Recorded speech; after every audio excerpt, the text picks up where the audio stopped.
여러분 반갑습니다. 이번 시간에는 이제 보세요. 기본적으로 이제 등기를 해야 되겠죠. 그러니까 등기 취급을 하면서 그다음에 거기에서 이제 우리가 보험 취급이라고 하는 게 있죠. 그럼 우리가 이제 결국 우리가 부가 서비스를 하기 위해서는 기본적으로 뭐를 가입해야 된다? 일단 등기 취급이 전제돼야죠. 그럼 일단 등기를 먼저 이제 취급을 하고 그다음에 이것을 가지고 이제 보험 처리하는데 일반적으로 등기를 취급하면은 뭡니까? 손해배상 대상은 되죠. 기록을 하기 때문에 손해배상 대상은 되지만은 결과적으로 그 손해배상 사안액이 정해져 있는 겁니다. 그래서 통소편보는 10만 원 한도 내에서 소포는 50만 원 한도 내에서 준등기는 5만 원 한도 내에서 최고 사안액이 정해져 있죠. 그러나 이게 보험 취급을 하게 되면 보험 가액을 맞추어가지고 보험 가액만큼 배상을 해주는 것이 바로 뭐다? 보험 취급이죠, 이게. 그래서 우리가 이제 이 보험 취급인데, 요 보험 취급에는요, 여기는 크게 이게 통상 우편물입니다. 통상 우편물로서 보험 취급하는 것이 이제 세 가지가 있죠. 그래서 여기에서 첫째 뭐냐면은 바로 이제 처음에 이제 통화등기가 나옵니다. 통화등기. 이건 이제 통상 우편물로서 통화등기라고, 이거는 이제 현금이죠. 현금을 직접 수령하는 것을 가지고 뭐라고 얘기한다? 통화등기다. 그럼 이거는 이제 최고 상한액이 100만 원입니다. 그래서 100만 원까지입니다. 그래서 100만 원까지의 그 현금을 보험 등기 봉투에 넣어서 그대로 수취인에게 전달해 주는 것이죠. 그럼 예를 들어 이런 경우입니다. 예를 들어가지고 시골에 있는 사람들에게 이제 어떤 그 돈을 송금해 이제 뭐 특대 입금해 준다든가 수표라든가 이런 것을 가지고 이렇게 우편환이라든가 이런 것으로 발송해 주면 다시 그걸 찾기 위해서 금융기관을 찾아가야죠. 그 찾아가야 되는데 실제로 이제 시골에 연세 많으신 분들, 거동이 불편하신 분들 이런 분들에게 바로 그와 같은 것을 줬을 때에 오히려 찾으러 가기가 불편할 수도 있다 하는 겁니다. 그래서 소액 현금을 직접 배달해 준다 하는 것이죠. 그래서 직접 배달해 주는 것이 바로 우리가 통화등기다. 보세요.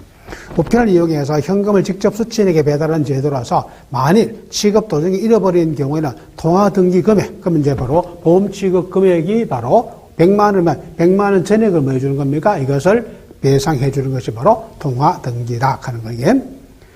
이거는 주소지까지 직접 현금이 배달되기 때문에 우편환이나 수표와 같이 해당 관서를 우편 이렇게 금융기관을 방문해야 되는 이런 번거로움을 막을 수 있습니까? 줄일 수 있죠. 그래서 우리가 간편하게 바로 현금으로 받을 수 있는 것이 통화등기다 하는 거야. 그래서 요거는 이제 통화등기는 가능한 것이 뭐냐면은 요겁니다. 요거는 현재 우리나라에서 통용되고 있는 화폐에 한해서만 한다.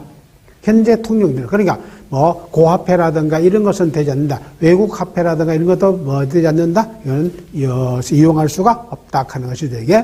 그래서 이거는 반드시 현재 통용되는 화폐로 한정한다 하는 거. 예. 그 다음에 여러분들이 이제 100만 원 이하의 국내 통화로만 한정한다. 통화등기는 당연히 이거는 등기를 기본 전제로 해서 보험 취급해야 되는 것이죠. 이게 이제 바로 통화등기다 하는 것이죠. 두 번째, 여러분, 여기에서 이제 우리가 물품등기가 나옵니다. 물품등기. 이 물품등기는 보세요. 기금속이라든가 보석, 옥석, 그 밖에 기중품이나 주관적 가치가 있다고 신고하는 겁니다. 그럼 여기서 이제 중요한 게 뭐야? 우리가 국내 우편에서 물품등기로 발송할 수 있는 것은 주로 이런 기금속이라든가 보석류라든가 이와 같은 것들. 그 다음에 또 중요한 것이 뭐냐면 바로 주관적 가치. 이게 주관적 가치입니다. 이 주관적 가치를 가지고 있다고 판단되는 물건이야. 그러니까 주관적 가치를 가지고 있다고 판단되기 때문에 물품 가액 결정할 때 접수 담당자는 거기에 하지 마라? 관여하지 마라는 뜻입니다. 전혀 관여하지 마라. 이게 중요한 겁니다. 보세요. 직접 보세요. 신고하는 것을 보험 등기 봉투에 넣어서 수취인에 직접 송달을 하고 취급하는 도중 망실이나 훼손된 경우에 포기 금액을 배상. 그럼 당연히 이 보험 취급이기 때문에 보험 취급을 하면은 보험 가액만큼 손해배상액을 해주기 때문에 배상해 준다 하는 겁니다. 이게 손해배상을. 따라서 이제 이 물품 등기로서 보낼 수 있는 물건을 보세요. 기금속이죠. 그럼 금은, 백금 등 이런 비금속. 두 번째 보석류. 다이아몬드라든가 빛이라든가 루비라든가 이런 등의 보석류. 그 다음에 주관적 가치가 있다고 생각되는 거, 그래서 여권이라든가 응시 원서라든가 신용카드 등입니다. 그래서 이것이 이제 바로 이 물품 등기인데, 아까 보세요. 통화 등기는 100만 원까지 이렇게 했어요. 100만 원. 그래서 100만 원 이하입니다.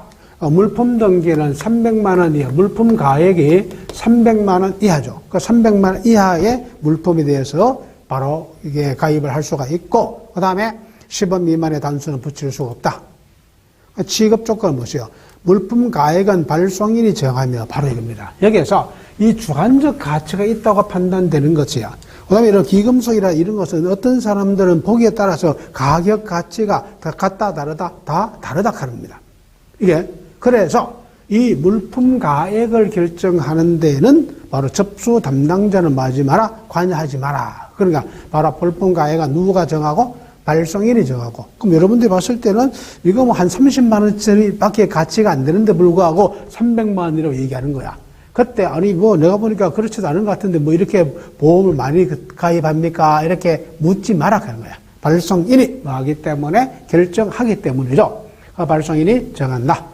그다음 우리가 물품 등기부는 당연히 뭡니까? 등기 취급을 하죠. 이건 등기 취급을 하지 않으면 안 되죠. 그다음 또 하나가 뭐냐면은 이제 유가증권 등기죠. 유가증권. 이 유가증권이라는 말은요, 재산적 가치를 가지고 있는 이런 정표를 가지고 말한다. 유가증권. 뭐 수표라든가 화물상환증이라든가 주권이라든가 상품권이라든가 이와 같은 겁니다. 이와 같은 것을 액면가 얼마냐? 이거는 2천만 원이죠. 2천만 원 미만 이하입니다. 이게 보세요. 액면 또는 겉면 가액이 2천만 원 이하의 송금 수표라든가 국고 수표, 우편한 정서라든가 자기압 수표, 상품권, 선화증권, 참고증권, 화물상환증, 주권, 등의 유가증권을 말할 수 있다. 취급할 수가 있다. 이게. 다만 10원 미만의 단수는 붙일 수가 없다. 그러면 결국은 뭐냐면은 유가증권 등기는 2천만 원 이하의 그 재산적인 가치를 갖고 있는 정서를 발송하는 것을 가지고 유가증권 등기라고 얘기한다. 거기에 뭐예요? 사용된 유가증권료라든가 기프트카드 등은 보험 취급을 원할 경우 유가증권 등이 아닌 물품 등기를 하라. 그럼 보세요. 유가증권 중에서 이미 사용한 거야. 예, 뭐 우리가 그 기프트카드라든가 상품권이라든가 이와 같은 것은 여러분들이 뭐해서 이미 사용해서 사용한 이 유가증권은 결국 유가증권이 아닌 주관적 가치가 있다고 판단되고 있다 하는 거야, 이게. 그래서 이미 그걸 사용한 거기 때문입니다. 그래서 사용한 것이기 때문에 그 자체로서는 재산적 가치를 가지고 있지 않습니다. 그런데 그것을 뭐 수집한다든가 보관하기를 원하는 사람이 있을 수 있다 하는 거야. 그러면 그 사람들은 바로 이 유가증권 등기로 발송하는 것이 아니고 무슨 등기로? 물품 등기로 발송 가능하다 하는 것이죠. 여기 바로 우리가 통상 우편물에서 보험 취급할 수 있는 상품 3개, 바로 통화등기, 물품등기, 유가증권 등기입니다. 그 다음에 이제 소포입니다. 이 소포 우편물로서 발송하는 것을 가지고 이걸 바로 보험소포라고 합니다. 보험소포 또는 이걸 가지고 안심소포 이렇게 표현하죠. 그래서 바로 보험 취급을 할 수 있는 소포 우편물로서는 이걸 이름을 뭐라고 한다? 보험소포 또는 뭐라고 이름을 붙인다? 바로 안심소포다. 이렇게 명칭을 붙이게 됩니다. 예? 그래서 이것도 당연히 뭐 손해가 발생하면 보험 가액만큼을 배상해 주는데 뭐 취급 조건 보세요. 등기소포를 전제로 등기를 취급해야 된다. 기본적으로 등기소포를 전제로 해서 보험 가액의 300만 원 이하의 고가품, 기증품 등 사회 통념상 크기에 비해서 가격이 높다고 발송인이 신고한 것으로 그 취급에 특별한 유의가 필요한 이런 물품 또는 파손이라든가 변질 우려가 있는 물품입니다. 이와 같은 것을 가지고 소포로 발송할 때에 뭐 할 수 있다? 보험 가입을 할 수가 있다 하는 겁니다. 예? 그러면 여기에서 우리가 기금속이라든가 이와 같은 것은 아까 여러분들 어디 들어갔습니까? 물품 등기에 있었죠, 이게. 그래서 여러분들이 이와 같은 것은 혹시라도 오면은 물품 등기로 이렇게 발송하고, 왜냐면은 물품 등기를 발송하면 이게 통소편물입니다. 그러니까 소포편물로 발송하는 것보다는 통소편물을 발송하면은 파손 위험이라든가 분실 위험이 좀 적다 하는 것이죠. 그 다음에 부패하기 쉬운 냉동, 냉장 이런 물품은 그 이튿날까지 도착이 가능한지요. 왜냐하면 보세요. 등기소포란 말이야. 이 등기로 소포를 발송했어요. 등기로. 그럼 등기로 소포를 발송하면은 접수 다음날 배달 완료잖아. 원래 배달 기한이. 그러니까 일반 소포로 발송하면 일반 소포로 발송은 접수 다음 날부터 3일 이내에 뭐 하는 겁니까? 배달 기한이죠. 여기에 대해서 바로 등기 소포는 접수 다음 날 배달 완료해 드리는 거야. 그래서 접수 다음 날 배달이 가능한 지역만 받으라고 하는 거야. 그러니까 뭐 우리가 김치라도 이런 혹시라도 변질 우려가 있는 이런 그 물건을 바로 이렇게 안심소포로 받을 때, 등기소포로 받았을 때는 이거는 반드시 그 다음날 배달 가능한 지역으로 이렇게 하고, 그렇지 않은 지역은 물품 등기에서 말아 접수를 제외하라 합니다. 왜냐하면 그 다음날 배달이 안 되기 때문입니다. 그 다음에 등기소포 안에 내용물은 발송인의 참관하에 반드시 확인하라 하는 거. 그래서 반드시 내용품을 확인해야 된다 하는 거. 예? 그 다음에 여러분들이 안심소포는 보세요. 그 가액은 10만원 이상 300만원 이하의 물건에 한정하며, 예? 그럼 뭐, 기록은 보세요. 이것도 안심소포도 이거는 이제 그 우리가 300만원 한도 내에서 이렇게 하는 거야. 300만원 한도 내에서 가입하고, 예. 그 다음에 또 하나가 보세요. 신고 가액은 발송인이 정하는 가격으로 하며 취급 담당자는 가액 판단에 관여할 필요가 없다. 돼 있죠. 그건 바로 이겁니다. 물품 등기라든가 그다음에 보험 소포라든가 이와 같은 것을 물품 가액을 결정하는 것은 접수 담당자가 여기에 대해서 말 필요 없다 하는 거야. 전혀 관여할 필요가 없다 하는 겁니다. 그 접수 담당자가 여기에 관여하지 말고 바로 그 발송인이 정하라 하는 거야. 이게 여러분들이 국제 소포에 가면 다릅니다. 여러분, 국제 여러분들이 뭐 EMS라든가 국제 소포를 발송하려고 하면요, 객관적 가치를 가지고 기준을 정합니다. 객관적 가치를. 그러나 바로 이 국내 우편에서 이런 또 물품 등기라든가 또는 보험 소포라든가 이와 같은 그 가액 판단은 바로 주관적 가치를 가지고 있는 것도 뭐 할 수 있기 때문에 발송할 수가 있기 때문입니다. 이게. 그래서 발송할 수 있기 때문에 결국은 뭐냐면은 바로 그 발송 가액을 결정할 때는 발송인이 결정하고 그 접수 담당자는 거기에 관여하면 안 된다. 국제우편에서는요, 그 물품 가액 이상으로 보험을 가입하면 그건 사기보험이 됩니다. 국제우편에서는. 그래서 국내우편에서는 가능하다 하는 것이죠. 이것이 이제 등기 취급에서 보험 취급하는 겁니다. 두 번째 여러분 이제 정명 취급이 있죠. 이게 그러면 이제 정명 취급이다. 이게 그럼 정명 취급에는 이게는 크게 여러분들이 두 가지 있습니다. 내용 증명이라고 하는 게 있어요. 내용 증명. 요거 내용 증명은 내용이 좀 많습니다. 또 여러분들이 공부를 해야 될 부분도 상당히 많습니다. 이게. 그러면 우리가 내용 증명이라는 것이 뭐냐 하면은 보세요. 발송인이 수취인에게 어떤 내용의 문서를 언제 발송했다는 사실을 우편관서가 증명해 주는 것을 가지고 내용 증명이라고 해요. 그럼 예를 들어 이런 경우입니다. 봐요. 만약에 이게 A라는 사람이 이제 B라는 사람이 A라는 사람이 이제 B라는 사람에게 주로 채권 채무 관계라든가 이런 것이 얽혀 있을 때, 법적 소송이라든가 이런 것이 얽혀 있을 때 주로 많이 발송하는 것이 뭐냐면은 내용 증명입니다. 즉 A가 B한테 이런 내용문을 작성해가지고 지금 발송을 했다 하는 것을 누가, 그럼 예를 들어 A는 B한테 물건을 어떤 내용을 보냈다는데 B는 받은 일이 없다고 오리발 내밀 수 있다 하는 거야. 그런 경우에 바로 봐라. 우체국 가서 확인해보자. 그 우체국 딱 가면은 A가 언제 B한테 어떤 내용문을 발송했다 하는 것을 우체국이 뭐 해주는 겁니까? 증명을 딱 해주는 겁니다. 이를 가지고 뭐라고 한다? 내용 증명 우편이라고 얘기합니다. 내용 증명. 이건 당연히 등기를 기준을 하죠. 보세요. 내용 증명 제도는 개인끼리 채권, 채무의 이행 등 권리, 의무의 득실, 병리에 관하여 발송되는 우편물의 내용 문서를 후일 증거로 남길 필요가 있는 경우와 채무자에게 채무의 이행 등을 최고하기 위해서 통보하는 거예요. 최고라 말은 언제까지 돈 갚아라. 안 갚으면 내가 이를 상대로 소송을 제기하겠다. 뭐 이런 내용을 적어가지고 발송하는 것을 가지고 말한다. 이거는 내용 증명이라고 하는데 그게 중요한 말입니다. 우편관서는 내용의 발송 사실만을 증명해 줄 뿐 그 사실만으로 법적 효력이 있는 것은 아니라고 하는 거예요. 이거는 보세요. A가 B에게 이런 내용물을 발송했다 하는 것만 확인해 주는 것이 이 내용물이 진실인지 거짓인지는 알 필요가 없다 하는 거예요. 그럼 쉽게 말해서 이 내용물을 법적 증거로 인정하느냐 인정하지 않느냐라고 하는 건 법원에서 판단하는 겁니다. 우체국에서 판단하는 게 아니고 우체국은 단지 A가 요런 내용의 내용물을 B에게 언제 발송했다 하는 것을, 누가 이거를 접수받았다 하는 걸, 배달받았다 하는 것을 우측에 딱 증명해 주는 거야. 그러니까 단, 요 내용문만을 증명해 주는 것이기 때문에 이 내용문이 법적으로 효력이 있느냐, 효력이 없느냐 하는 것은 이거는 별개의 문제다.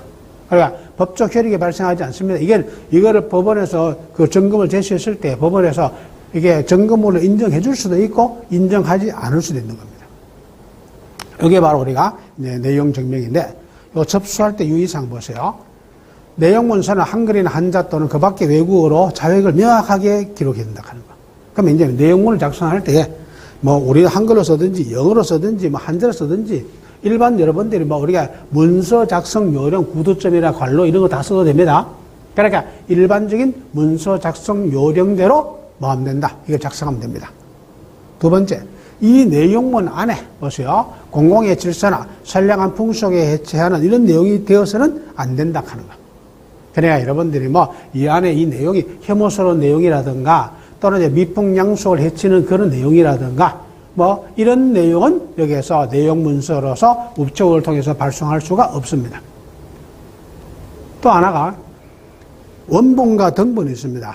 그 이제 원본과 그다음 등본을 복사한 거잖아요. 그 복사한 등본이 누구라가 봐도 이게 동일한 것이라 하는 것을 확인할 수 있는 그런 내용물이 됩니다. 이 내용이 다르면 안 된다 하는 거예요. 이게. 그 다음에 내용 증명에 대해서 문서에 한정하며 문서 이외에 뭐 우표라든가 유가증권, 사진 설계도 등은 그 자체로 단독으로 내용 증명은 될 수가 없다.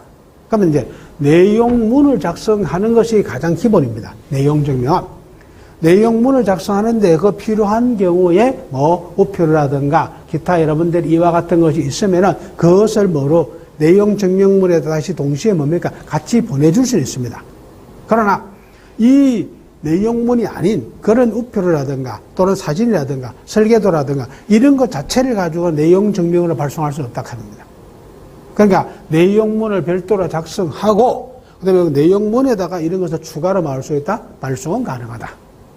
이게 그다음에 내용 문서의 원본과 관계없는 물건을 함께 복입할 수가 없다. 그러면 이건 내용문하고 관계없는 다른 물건은 여기 내용 증명에는 내용문화 관계 있는 것, 아까 이제 내용문을 아까 여러분들이 뭐 점검물로서 이렇게 여러분들이 설계 도면이라든가 사진이라든가 유가 정권이라든가 이와 같은 것을 말할 수 있다. 같이 첨부할 수 있어요. 동봉할 수 있어요.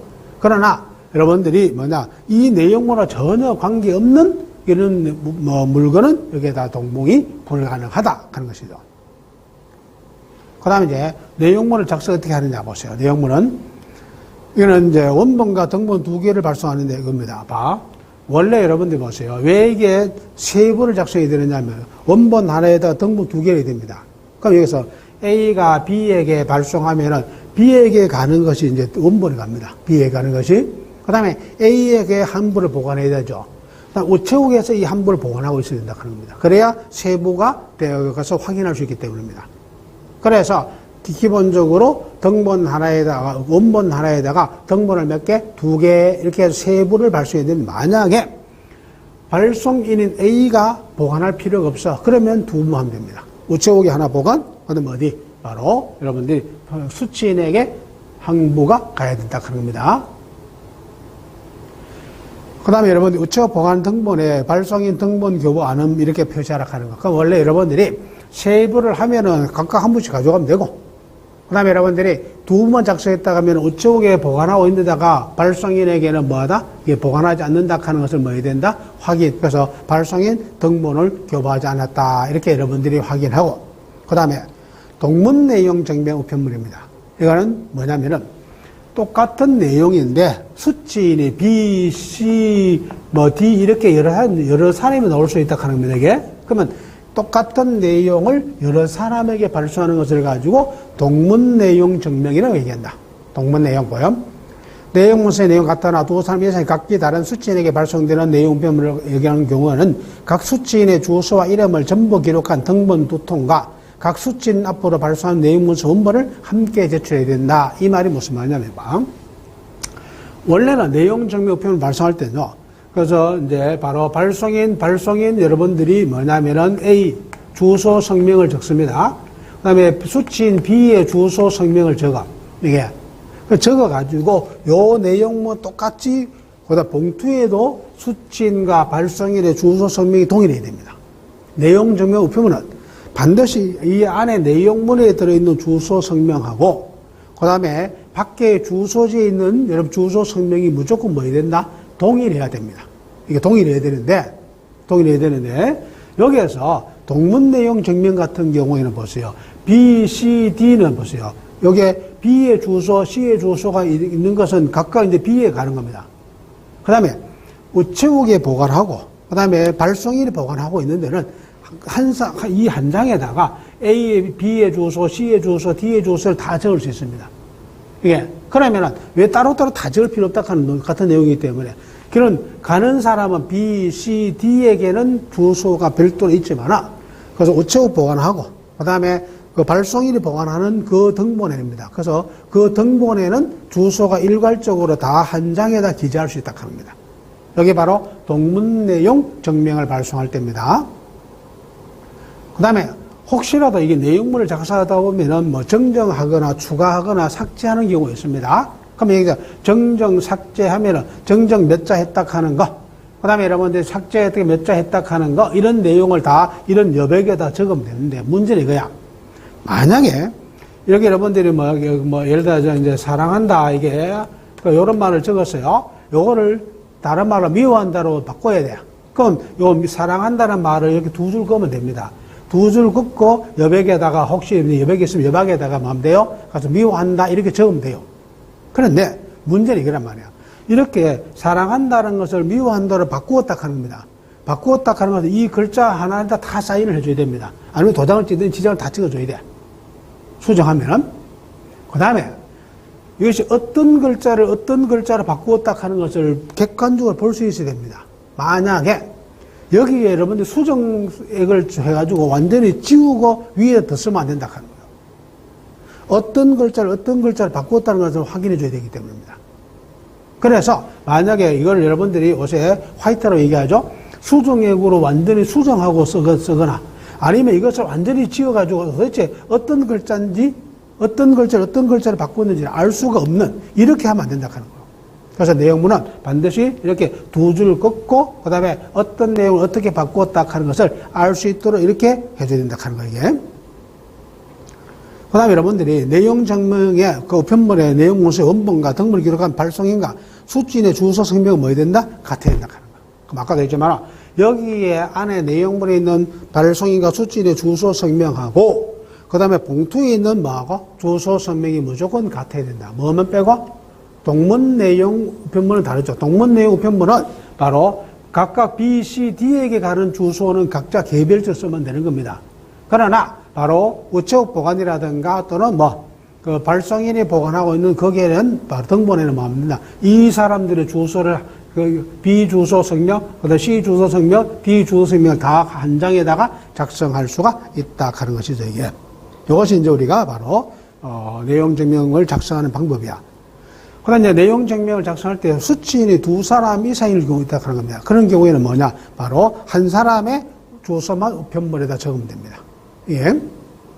그래서 여러분들이 다수인의 연명으로 발송하는 내용 증명의 경우 그 발송인 중에서 1인의 이름, 주소만 우편물에 만든다, 봉투에 적으면 된다 하는 거야. 그래서 여러분들이 발송인이 결국은 뭐냐면 A가 혼자가 아니고 B, C, D 이렇게 여러 사람 동시에 발송해야 되는 경우입니다. 그때는 그 중에 한 사람만 봉투에다 마음 된다, 주소를 적으면 된다. 예. 그 다음에 이제 이 내용 증명입니다. 내용 증명을 작성할 때입니다. 작성할 때에 그 앞뒤로 작성해도 관계없습니다. 앞뒤로. 그래서 우리가 이제 기본적으로 A4 용지 크기를 기준하며 그 A4 용지 크기를 기준을 하되 앞뒤로 작성할 수는 있지만 양면 작성은 가능합니다. 그 대신에 결국 요금은 앞면 한 장용, 뒷면 한 장 요금은 따로따로 내야 됩니다. 종이는 절약할 수 있어요. 양면을 하면은. 그러나 이거는 별도로 여러분들이 매수를 계산한다 하는 거예요. 그 다음에 A4 용지보다 크면은 A4 용지를 가지고 접어서 그 면적을 계산해 가지고 요금을 징수한다 하는 거예요. 그 다음에 이제 그 계산 봐주세요. 내용문서의 매수가 2매 이상의 경우에는 2매부터는 최초 1매의 반값이야. 그러니까 한 매의 요금을 기준으로 해서, 그 다음에 2면, 3면, 4면, 5면, 이거는 무조건 1000면에 뭐다? 반값으로 계산하면 된다 하는 겁니다, 이게. 그래서 여러분들이 바로 내용문서, 동문 내용의 경우, 수치인 수 한 명 초과마다 내용문서의 매수와 관계없이 내용문서 최초 한 명의 겸응으로 계산한다 하는 거.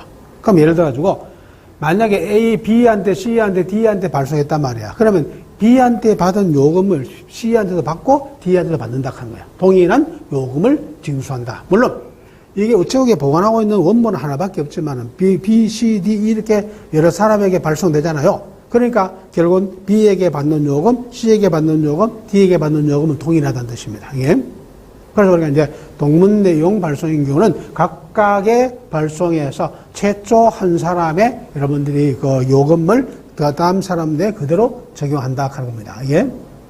그래서 일단 내용 문서는 A4 용지 한 장을 기준으로 해서 한 장 1000면 가격의 기본 가격에다가 나머지 추가되는 면은 뭐다? 1000면 가격의 반값으로 추가로 해서 받으면 됩니다. 예? 그 다음에 여러 사람의 동문 내용의 우편물을 발송했을 때는 B에게 요금 받았으면 C에게도 D에게도 똑같은 요금을 징수하면 됩니다. 이것이 바로 동문 내용, 우편 내용 증명인데, 이거는 보세요.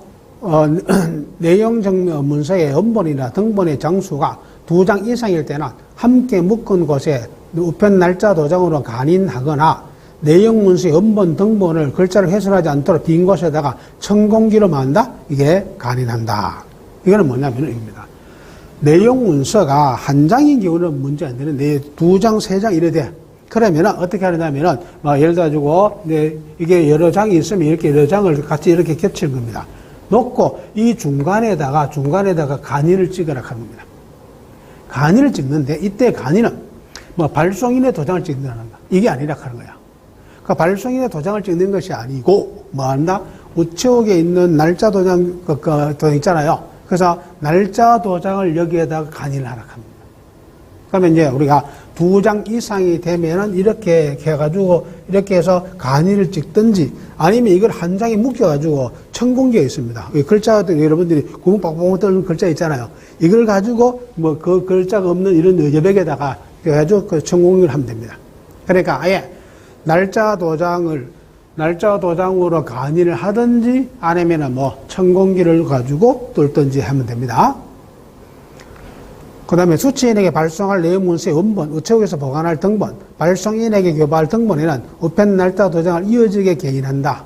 이렇게 이어지게 개인한다 하는 겁니다. 이게 개인하는데 다만 동문 내용 증명인 경우는 우체국에서 보관한 등본에 기록된 수취인의 주소 성명 아래에 걸치도록 우편 날짜 도장을 찍어라.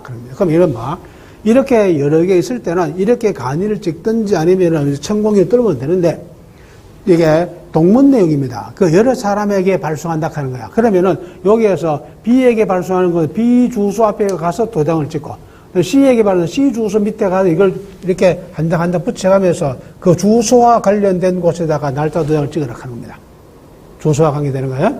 그래서 바로 이 주소 B, C, D 이렇게 각각 주소의 난에 가서 그 각각 날짜 도장을 찍으면 됩니다. 개인을 합니다. 그 다음에 내용 증명 취급 수수료에 해당되는 우편은 우체국에 보관하는 등본의 빈 곳에 붙이고 날짜 도장으로 소인한다. 다만 정납으로 출력된 요금 정지를 첨부하거나 날짜가 표시되어 있는 후납일을 날인하는 경우에는 소인을 생략하며 후납인 아래에 취급 수수료 금액을 표시한다. 그럼 만약에 이 요금을 우표로 붙이면 우표를 갖다 붙이면 됩니다. 그 우표를 여러분들이 우체국에 보관하고 있는 우편 그 내용 증명에다가 우표를 붙이고 소인하면 돼. 그 다음에 혹시라도 이런 여러분들이 내용 증명을 등기로 보낸다든가 기타 여러분들이 이렇게 해가지고 보험 취급을 한다든가 이런 것이 했을 때입니다. 그럼 거기에 맞추어 가지고 거기에서 요금을 추가적으로 하면 그 요금을 여기에다가 우표로 받아도 되고 그다음에 날짜 도장에다 찍어가지고 이제 요금 후납 도장이 후납 요금 얼마 적으면 됩니다. 그래서 바로 여러분들이 이렇게 후납 날짜라든가 이와 같은 것을 그래서 후납 요금 도장이 있잖아요. 이게 그래서 여기다가 요런 빈칸에다가 도장을 찍어가지고 액수를 적어주면 되는 겁니다.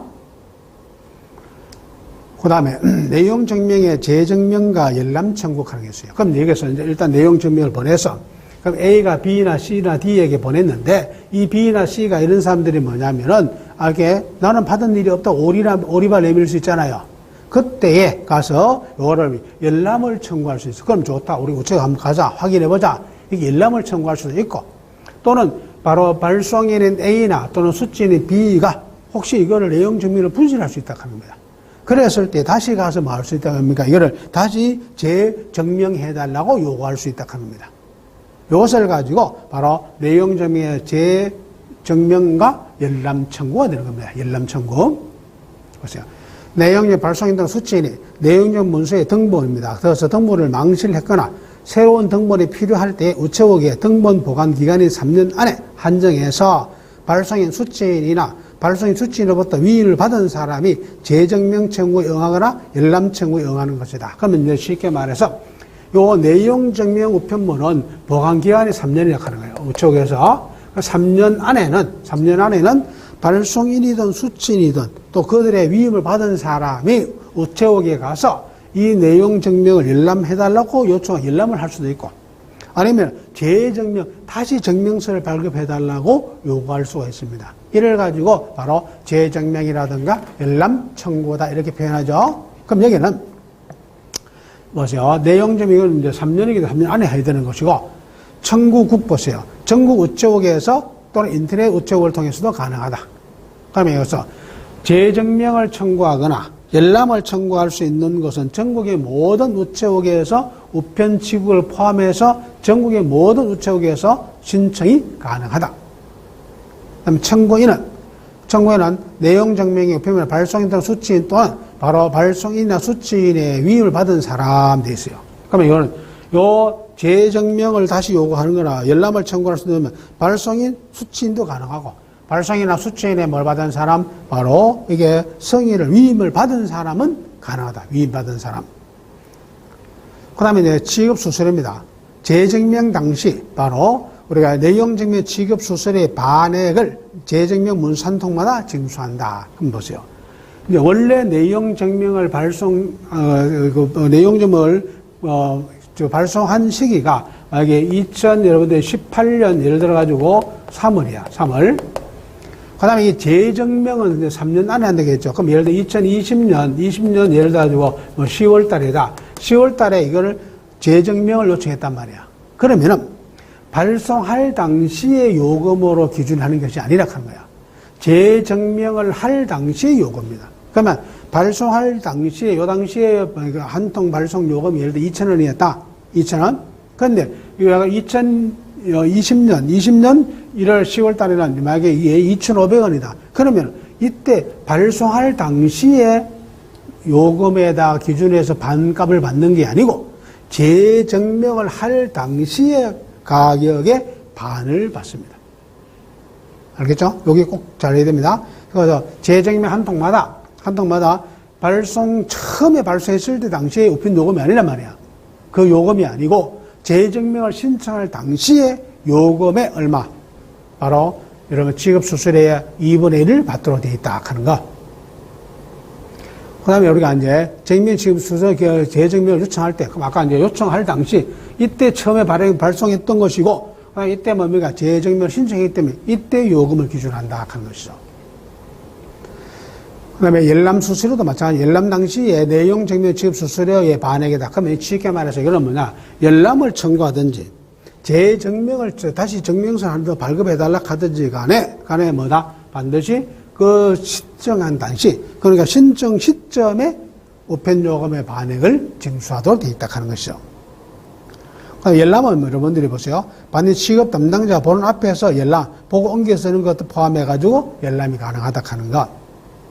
그 다음에 타국 접수의 내용 증명, 재증명 열람. 그럼 보세요. 이게 아까 이제 내용 증명을 재청구할 때는 전국의 모든 우체국에서 가능하다 했죠. 그러면 발송 우체국은 서울의 중앙우체국인데 내가 신청은 부산의 서면 우체국에서 신청했다. 이럴 수 있잖아요. 그러니까 이런 경우는 보세요. 내용 증명 등본 보관국 타국 외에 재증명을 청구하는 것으로 청구인 본인 또는 대리인이 확인 후 발송 후 내용 증명으로 신청한다. 등본 보관국 외에 신청하는 경우에는 우편입니다. 규격 외에 이길특급 발송, 그 다음에 등본 보관국에서 D+1일 이내에 내용 증명을 등본 복사 후 재증명하여 이길특급으로 발송인의 청구인에게 보내준다. 그럼 보세요. 만약에 내가 이 우편물을 발송한 것은 서울중앙우체국인데 내가 부산 서면우체국에서 신청했다 하는 겁니다. 그러면은 서면우체국에서 서울중앙우체국으로 가서 우체국에서 그거를 뭐 해가지고 우체국 자체에서 신청하는 겁니다. 해가지고 여기에서 발급해가지고 이길특급으로 누구한테 보내주는 겁니까? 신청인에게 보내준다 하는 거야. 신청인에게. 여기에 바로 여러분들이 내가 예를 들어가지고 발송국에 가서 직접 하면 뭐 하면 돼요? 그거 가서 바로 받으면 되죠. 그러나 이게 다른 타국에서 하면은 다른 타국에서는 그것을 받아서 그 다음에 인쇄해가지고 그 다음에 다시 이것을 발송해줘야 됩니다. 그래서 인쇄 접수가 되면은 타국에서 접수가 되면은 다시 발송 우체국으로 가 연락해주잖아. 해서 그걸 복사해가지고 그 다음에 만들어서 이길특급으로 뭐 해준다 하는 겁니까? 발송 신청인에게 이렇게 발송을 해준다 하는 것이죠. 등본 보관국에서 확인하기 전까지는 이게 재청구를 했을 때 이건 취소가 가능하다 하는 거, 이게. 그 다음에 여러분들이 우리가 내용증명 재증명 발급 수수료 보세요. 내용증명 재증명 수수료, 그 증명 내용 수수료 2분의 1. 우편요금이죠. 우편요금이라 하는 것은 결국은 뭐냐면은 규격 외에 중량별 요금 플러스 규격, 왜냐면 내용증명은 한 장짜리도 있을 수 있고, 두 장짜리, 세 장짜리 여러 가지 있을 수 있잖아. 그 요금은 뭐냐? 결국은 그 무게에 따라서 요금이 달리한다 하는 것이죠. 그래서 규격 중량별 요금에다가 등기 취급 수수료에다가 이길특급 수수료에다가 그다음 복사비 한 장당 50원 플러스 봉투값 100원 이렇게 더 받는다 하는 거예요. 그러니까 만약에 여러분들이 타국에서 이거 우편물을 내가 내용점을 내가 직접적으로 이게 발송한 우체국 가서 하면 뭐 하면 돼요? 그 지급 수수료 2분의 1만 내고 바로 받으면 돼요. 예. 그런데 타국에 가서 이걸 신청했다 하는 겁니다. 그러면 타국에서 신청했을 때는 이게 뭐죠? 가장 기본적으로 바로 내용증명 수수료 원래 이거 2분의 1이잖아요. 발송할, 신청할 당시에 요금이 2분의 1에다가 우편 요금도 내야죠. 그러니까 갔다 와야 되잖아요, 이게. 그 우편 요금도 내야 되죠. 그 다음에 등기 취급 수수료 내야 되죠.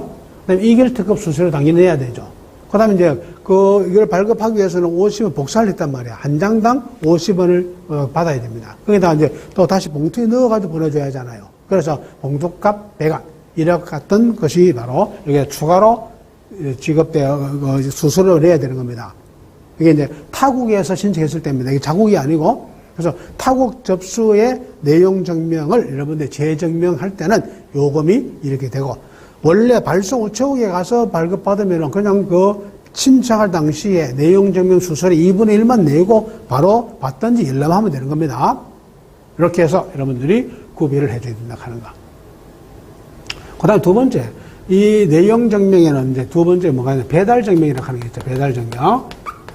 이 배달 증명이라고 하는 것은 무엇이에요? 등기 취급한다 해서 다 배달 증명해 주는 게 아니라 했죠. 물론 계약 등기를 했을 때는 뭐 하겠어요? 바로 여러분들 수취인에게 별도의 청구가 없더라도 발송인에게 누구한테 전달했다는 걸 알려준다 했죠. 그러나 계약 등기가 아닌 일반 등기인 경우에는 바로 그 배달 결과를 알려주지 않죠. 그런 경우에 내가 이제 배달 증명을 뭐 하는 겁니까? 신청하게 되죠. 배달 증명은 무엇이에요? 수취인에게 우편물을 배달하거나 교부한 경우 그 사실을 배달 우체국에서 증명하여 발송인에게 통지하는 부가 서비스다. 그래서 바로 배달 우체국에서 언제 누구한테 뭐 했다 하는 것을 배달했다 하는 것을 증명해 주는 것을 가지고 뭐라고 얘기한다? 배달 증명이라고 얘기한다 하는 거야. 그런데 여기서 이 배달 증명은 무엇이에요? 발송할 때, 이거는 이제 배달 증명이 중요한 게 이거야. 이거는 발송입니다. 발송할 때도 가능하고 발송 후에도 이게 신청이 가능합니다. 여러분들이 국제우편에 가면요, 요와 같은 것이 국제우편을 말하면 이걸 가지고 배달 통지라고 합니다. 배달 통지 카면은 이거는 국제우편에서 나온 말입니다. 배달 증명 카면은 국내 우편에서 나온 거야. 그러면 국제우편의 배달 통지는 발송할 때만 신청할 수 있습니다. 발송할 때만. 그런데 국내 우편인 배달 증명은 발송할 때도 신청이 가능하고, 그 다음 발송 후에도 뭐가 가능하다? 증명을 신청할 수가 있습니다. 예. 그래서 여러분들이 우리가 이제 바로 통소편매를 배달 증명할 때, 그 다음에 소편매를 배달 증명할 때 요금이 나오죠? 그러니까 뭐 그대로 외워야 됩니다. 통상요금, 우편요금에다가 등기취급 수수료에다가 배달 증명 취급 수수료에다가 배달 증명서를 다시 발급해 줘야 하잖아요. 그래서 이제 그 배달을 누구한테 어떻게 해줬다 그러면 알려줘야 된다 하는 겁니다. 이 요금을 다 받아야 돼요. 그러니까 원래 우편물 무게에 따라 기본 요금이 있단 말이에요. 통상 우편요금. 여기에다가 등기 취급해야 되니까 등기 취급 수수료를 내야 되죠. 배달 증명을 신청해서 배달 증명 수수료를 내야 됩니다. 그래서 배달 결과를 통지해 줘야 된다고 합니다. 이게. 그래서 통지해주는 그런 배달 증명서 송달 요금까지 징수를 한다고 합니다. 이게 바로 수납 금액이 됩니다. 그 다음 소포는 등기소포 요금에다가. 왜냐하면 이거는 바로 이미 등기소포를 발송할 때입니다. 등기소포를. 그래서 이 배달증명 등기소포를 발송할 때 등기소포 요금에다가 배달증명 수수료, 그 다음에 배달증명서를 송달하는 돈이죠. 이거를 동시에 가지고 접수한다. 이게. 그럼 만약에 소포를 등기 취급하지 않으면 뭐 하지 않는다 하는 겁니까? 이거는 배달 증명을 할 수가 없잖아요. 그래서 이제 등기 소포 수수료에다가 그 다음에 배달 증명 수수료가 있죠. 이걸 또 배달 결과를 알려줘야 됩니다. 이게 알려주기 위해서는 바로 배달 증명 송달 요금입니다. 이 요금까지를 받는다. 이게. 그래서 여러분 이렇게 해서 기본적인 그 배달 증명의 가격이 있는데 우리가 이제 발송 이후에 여러분들이 보세요. 우리가 배달 증명반. 당초 등기우편물을 발송할 때에는 배달 증명에 함께 청구하지 않고 있다가 발송하고 난 다음에 사후에 등기우편물의 배달 사실의 증명이 필요하게 된 경우 발송인이나 수취인 우측에 청구한다. 여기 중요한 말이 나왔어요. 여러분들 발송할 당시에는 당연히 이거 누가 발송인이 신청하는 겁니다. 발송인이. 그런데 발송하고 난 다음에 배달 증명은 발송인도 신청이 가능하고 누구도 가능하다? 수취인도 가능하다 하는 거. 그러니까 여기 발송 시는 누가 발송인이 배달 증명을 신청하고 그다음에 발송이 하고 난 다음입니다. 다음에는 발송인도 신청할 수가 있고 누구도 수취인도 이걸 신청할 수가 있다 하는 것이죠. 예.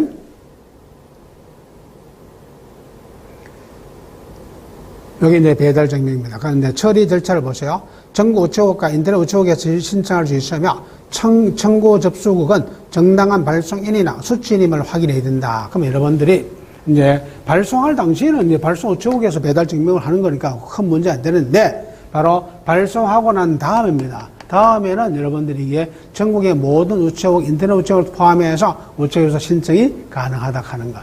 그럼 보세요. 신청인이 우체국에서 접수하면은 이걸 데이터를 뭡니까? 바로 우정사업정보센터로 보내줘. 그러면은 우정사업센터 다시 데이터 전송해서 접수 우체국에서 배달 증명서를 말이나 이렇게 신청인에게 배달해 주는 것이죠. 그래서 바로 교류해 주는데 이것도 배달 증명은 보세요. 단 발송한 날부터 언제? 1년 이내에 가능하다. 이거는 배달 증명은 발송할 때고 발송 후에도 가능하다겠죠. 그러면 이제 발송 후에도 가능한데 요 배달 증명 발송 후의 신청은 언제다? 1년 이내에 가능하다. 물론 내용 증명 우편물을 바로 배달 증명으로 신청했다. 그러면은 원래 내용 증명 우편물은 보관 기한이 몇 년이라 했어요? 3년이라 했죠. 그러면 내용 증명 우편물이 아닌 경우에는 발송 후 언제 1년 이내에 배달 증명을 신청할 수가 있고 내용 증명 우편물이면은 발송 후 몇 년까지 3년 이내에 바로 여러분들이 배달 증명을 청구할 수가 있다. 요거 꼭 기억해 주기 바랍니다. 그 다음에 여러분이 인터넷 우체국에서 발송 후 배달 증명 서비스입니다. 그 우체국을 방문하지 않고 인터넷으로 조회해서 프린터를 직접 인쇄하는 경우입니다. 예. 그래서 여러분들이 이제 배달 증명을 바로 인터넷을 통해서 신청을, 그러니까 전국의 모든 우체국에서 접수가 가능하지만 발송 이후입니다. 바로 인터넷을 통해서도 가능하다겠죠? 등기우편물의 발송인이나 수취인만이 신청할 수 있다. 그래서 이제 인터넷 신청을 할 때는 배달 증명은 누가 발송인이나 수취인만이 청구가 가능하다. 예. 신청 기한은 배달 완료 D+2일부터 신청이 가능하다 하는 거. 그러니까 우리는 이제 1년 안에 신청하면 되는데, 그것은 이제 배달 완료되고 난 다음에, 배달 완료되면 D+ 완료한 날로부터 2일 이후입니다. 그래서 완료한 날 2일 지나면은 이제 배달 증명을 인터넷으로 신청할 수가 있는데, 이게 다만 뭐 이용요금은 한 건당 얼마? 1,300원이다 하는 거. 이거는 이제 인터넷 우체국 회원만이 신청할 수가 있고, 결제 후 다음날 24시까지 출력이 가능하다. 예. 그래서 여러분들이 만약 인터넷을 그냥 창구 가서 신청하는 것이 아닌 인터넷을 통해서 신청하는 사람은 일단 인터넷 우체국 회원으로 가입된 사람만 인터넷 신청할 수 있다 하는 거. 또 하나가 바로 여러분들이 그 신청을 하고 난 다음에 결제가 완료됩니다. 그래서 결제를 1,300원 결제하면은 뭐다? 요거는 다시 그 24시간 안에 다음날 24시까지는 출력하면 된다 하는 겁니다. 예. 그래서 배달 결과를 누구한테 어떻게 했다 하는 것을 출력 딱 시켜준다 하는 겁니다. 이것이 바로 배달 증명이다. 그럼 일단 여러분 여기 중량이 나오세요. 등기를 취급하면서 이제 여러분들이 보험 취급을 하는 경우가 있고 등기를 취급하면서 증명 취급을 하는 경우가 있다. 보험 취급에는 바로 우리가 4가지 있어요. 크게는 통소편물로 3개, 그 다음에 소편별로 1개, 그 다음에 증명 취급에는 내용 증명과 뭐가 있다? 배달 증명이란 2가지가 있다 하는 겁니다. 예. 그래서 요 내용 증명과 배달 증명은 요번에 상당히 많은 내용이 추가되어 있잖아요. 추가되어 있기 때문에 이건 여러분들이 잘 공부를 하셔야 됩니다. 잘 암기를 하시라 하는 겁니다. 예. 그러면 이제 다시 이제 등기 취급을 하면서 이제 특급 취급이라 하는 게 있죠. 다음 시간부터는 특급 취급에 대해서 설명을 드리겠습니다. 고생했습니다.